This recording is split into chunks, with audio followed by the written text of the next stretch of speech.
ہاں جی محسن بھائی، بہت ساری شادیاں ایسی ہوتی ہیں جناب، وہ بڑا نام ہوتی ہیں۔ مطلب کہ شادی ہو گئی، دلہا اور دلہن کا آپس میں کوئی تعلق نہیں، کوئی ربط نہیں۔ ہاں میں صحیح کہہ رہا ہوں۔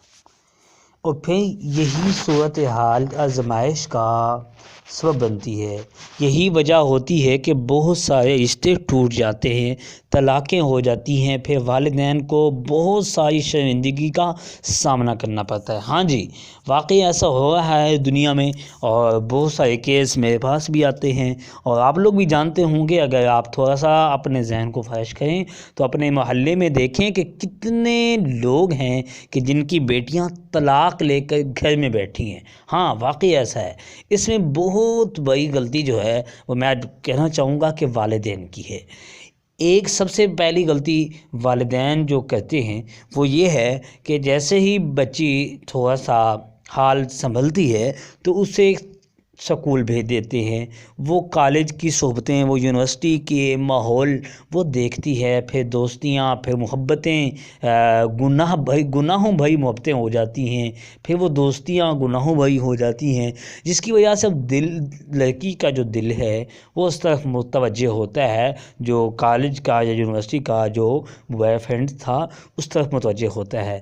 اب جب شادی کے وقت آتا ہے، شادی کا ٹائم آتا ہے، تو والدین ایک حکم نامہ سنا دیتے ہیں کہ بیٹی آپ کی شادی فلاں سے ہونے لگی ہے۔ اب بیٹی بھی مرے تو کیا کرے؟ اگر والدین کو بتاتی ہے کہ میں تو فلاں کو پسند کرتی ہوں، تو پھر ہوتا کیا ہے جناب؟ پھر ہونا یہ ہے کہ دنیا ادھر کی ادھر ہو جائے، لیکن جس لڑکے کا یہ بول رہی ہے اس سے شادی نہیں ہونی۔ یہ کچھ خاندانوں میں یہ پایا جا رہا ہے۔ یہ مطلب اس کو میں کم ظرفی ہی کہوں گا کہ وہ کچھ کا کچھ بھی ہو جائے، شادی نہیں وہاں ہو سکتی۔ ٹھیک ہے، اب والدین کا جو حکم نامہ آیا تھا اس کے اوپر ہی شادی ہو جانی ہے جناب، اور شادی ہی کیا ہونی ہے، پھر بربادی کا جو سلسلہ ہے وہ شروع ہو جانا ہے۔ اب ادھر لڑکے کی بھی یہی حالت ہے، ٹھیک ہے نا۔ لڑکے کو بھی ہم کالج یونیورسٹی میں جو بھیجتے ہیں وہ سب سے بڑی خرافات ہے۔ تو آج کی جو مطلب کہ سوال کا جو جواب میں دینا چاہوں گا، وہ سب سے بڑی بات یہ ہے کہ کالج اور یونیورسٹی نے ہمارے بہت سارے گھروں کو برباد کر رکھا ہے، بہت سارے گھروں کو برباد۔ پھر شادی کیا ہوتی ہے؟ پھر شادی برائے نام ہوتی ہے، ٹھیک ہے۔ شوہر بیوی کی طرف متوجہ نہیں، بیوی کے شوہر میں کوئی دلچسپی نہیں ہے، ٹھیک ہے۔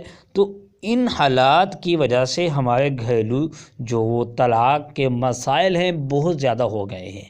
اگر ہم ان بیسک چیزوں پہ غور کریں تو ہو سکتا ہے کہ ہماری جو زندگی ہے وہ بدل جائے، وہ سکون کا گہوارہ بن جائے۔